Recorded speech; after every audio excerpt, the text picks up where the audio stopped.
and Brandi Barnes in District 7, you go first. The first question, Tennessee's educational landscape features a growing state school voucher program. Proponents argue that vouchers empower parents with choices and options for their children's education, while opponents express concern that it reallocates public funds away from public school districts. What is your position on the voucher system, and how would you manage its potential impact on Lincoln County public schools? I thought you might ask that.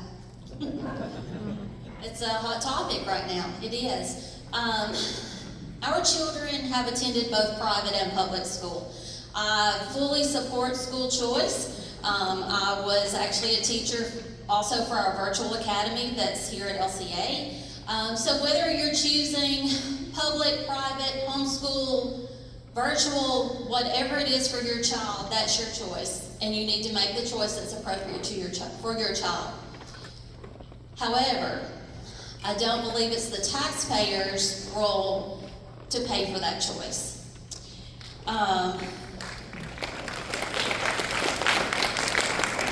This year, in our last General Assembly, the voucher bill was originally passed last year, and the program was set to expand by 5,000 seats.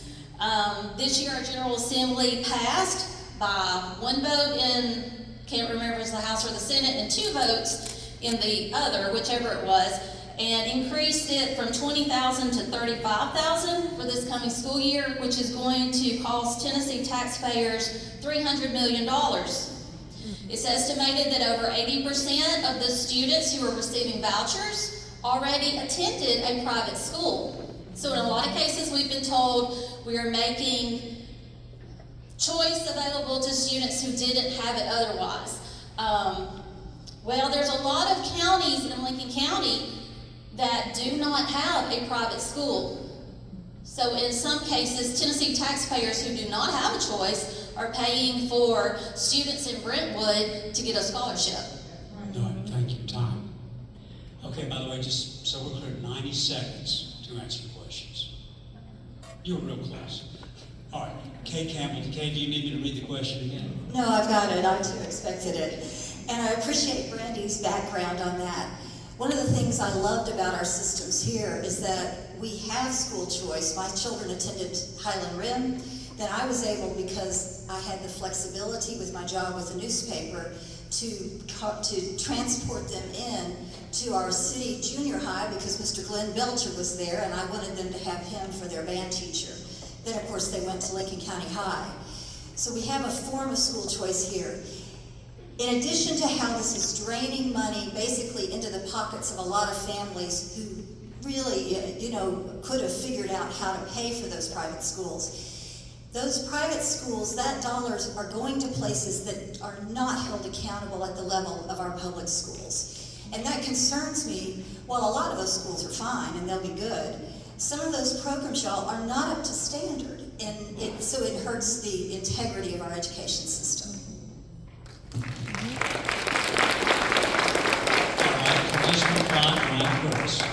Yeah, I completely agree with the other two running said. I do support school choice, but I also don't agree that the taxpayers should fund it. And if you look at Tennessee specifically, the voucher program, approximately 2/3 of all those scholarships, as was stated, are going to the wealthiest counties in this state. Lincoln County is not one of the wealthiest counties in the state. So I did some research online, and you do have to be a category 1, 2, or 3 private school in order to receive these voucher fundings. And the only school that we have here is RCA. We do have Chestnut Ridge, but it's a category 4, so no one attending that school can receive a voucher. It's hard to find statistics online about how many students we have in Lincoln County receiving the vouchers. I did find a leaked report online that said that we have 59, but to kind of do a sanity check against that, I called RCA and talked to their admissions person, and she told me that they have 107 students there. So, as I said, I do not agree that the taxpayer should have to fund that. If you want to pull your kids out of school, public school and send them to private school, you should pay for that out of your own pocket. Thank you.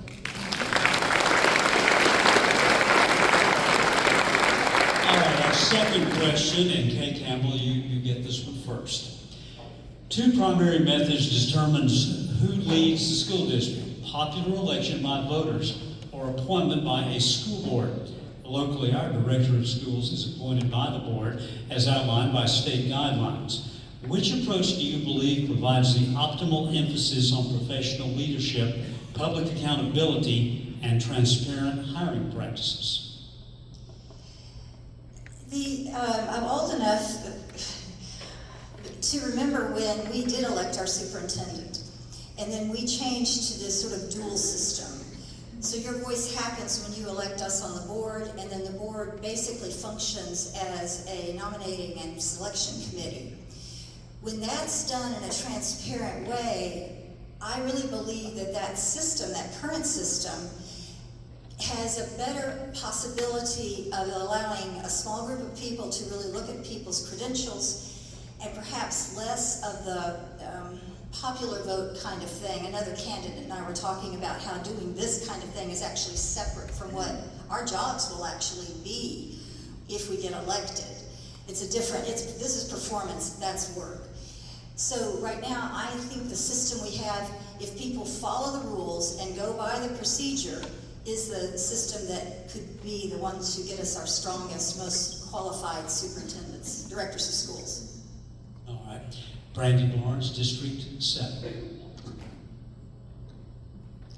I would agree with that.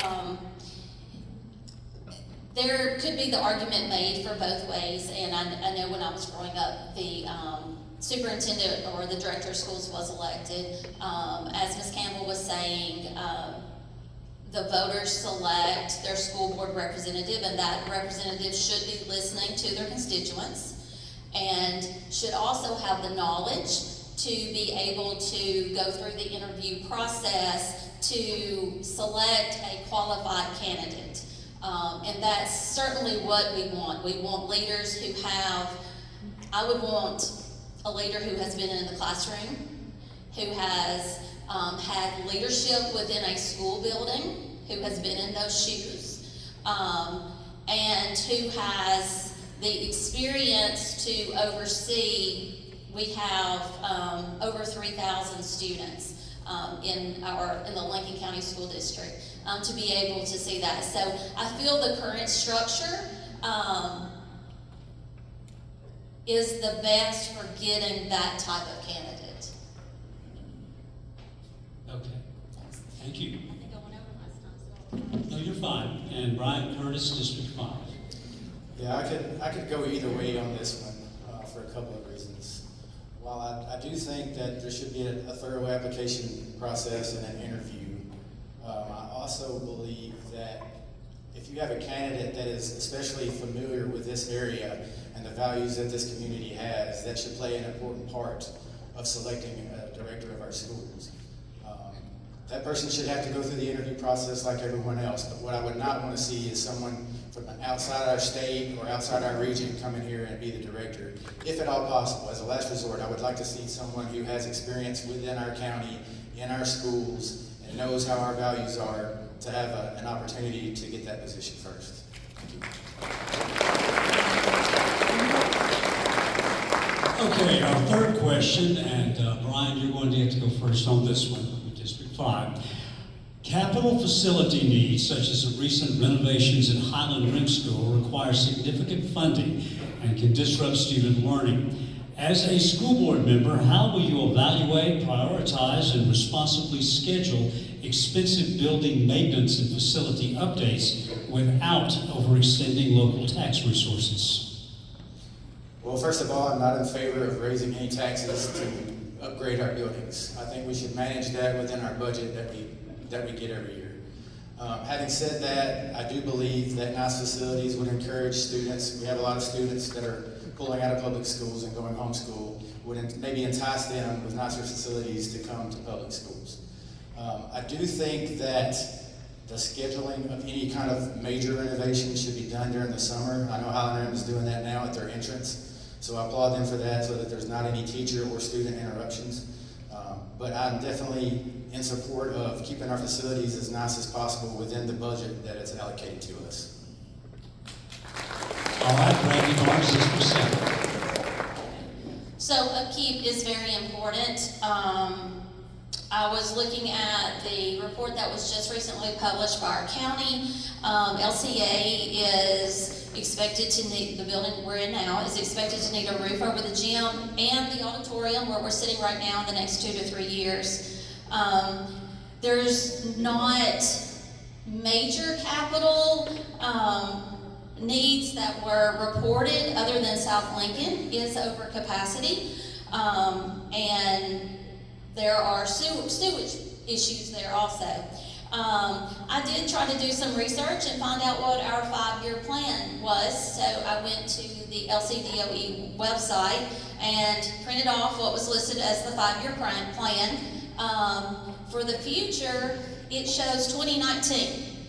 So I believe that we have a 5-year plan, but just as there's been mentioned in other forums about our county website being more up to date so that stakeholders have the information available, that would be a priority of mine, that information is available, because as a taxpayer, I want to know what is the 5-year plan for our schools. So that should be readily available. I'm assuming there is. If there's not a 5-year plan, if I'm elected, there will be. Am I getting close? Done it cut off? Okay, sorry. Time. All right, Kay Campbell, District 5. I remember back when Stan Golden was superintendent, one of the first things he really concentrated on was getting all of our schools on a schedule of roof maintenance. And I would assume, along with you, Brandi, that there is a schedule and would need to be one. I happen to be married to a man who used to do buildings and grounds maintenance. So it's something, I have somebody to talk to about it, and I sort of understand how that requires planning. Y'all, we have got to look out. As she said, South is already over capacity. I guarantee Highland Room will be pretty soon. Blanche is going to be that way too. We are next to the fastest growing city in Alabama, one of the fastest growing in the country. And it is one of the hardest things to do is to convince people to build ahead of the need, and then they complain about the capacity. Overcrowded schools do the same thing for children that they do for if you had too many cows in your pasture. It increases antagonism, it makes learning harder, teacher morale goes down. I really want us, we've got a good plan for the county now. If we can make good plans, far-sighted, brave plans, because some of them are gonna require some more money, or we've got to redo the tax structure so the taxes grow with the needs. We can do it, y'all. We can be one of the best school systems, not just in the state, but in the country. All right, candidates, you now each get 90 seconds for closing remarks. And Brandi Barnes, you're up. District 7. When I became a teacher, my eyes were open to a lot of things that I thought I knew, but I really didn't. I've been a part of a NASA network team where the entire network has gone down and the phone was ringing off the hook. I have photographed the most important day of people's lives, and I presented to over 300 people. Teaching was harder than all of that. Teaching is the most stressful profession I have ever had. Teacher retention is a nationwide problem, but unfortunately, Tennessee is losing teachers at a faster rate than any other state in the nation. When we lose educators, our students lose. We retain teachers by genuinely supporting them, ensuring they have the resources they need, and treating them like the professionals they are. If elected, I will propose that teachers are directly involved in the policy-making process. We must seek their input on how policies will affect their classrooms.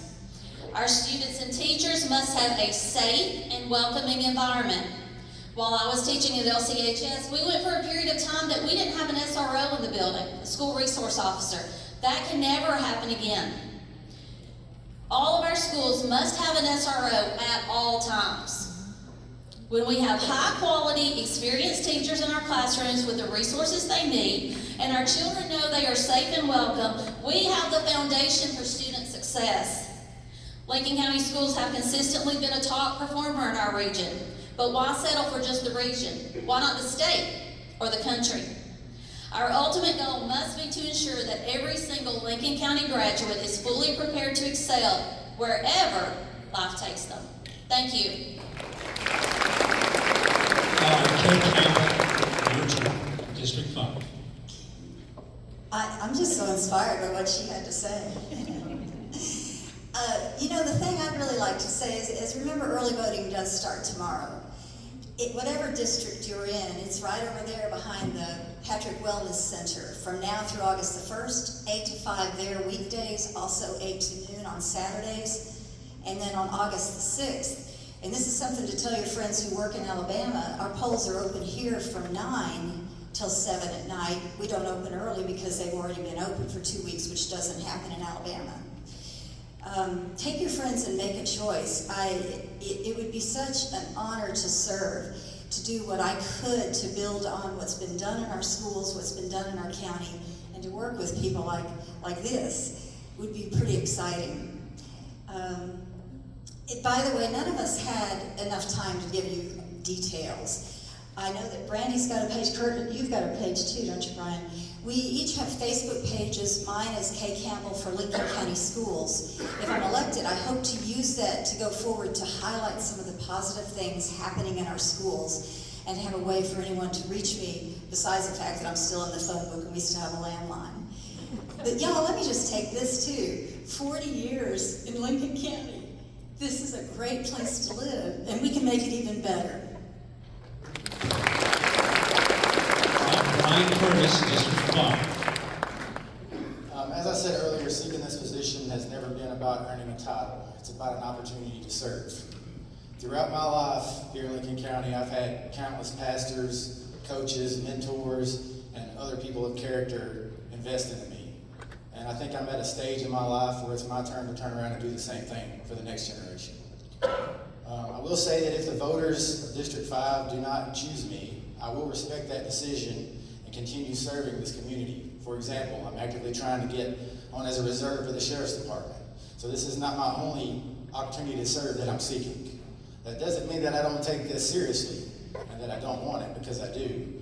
But if I don't get a school board seat, it's not going to define who Brian Curtis is. Who I am is a husband of 22 years. I'm a father of 3 children, and serving God in my community is something that I feel very passionate about. So I'm asking for your vote, not because I want a title, but because I want the opportunity to make a positive difference for our students and to protect our teachers. I would be honored to earn your trust and your support, and continue to make Lincoln County schools a source of pride for generations to come. Thank you.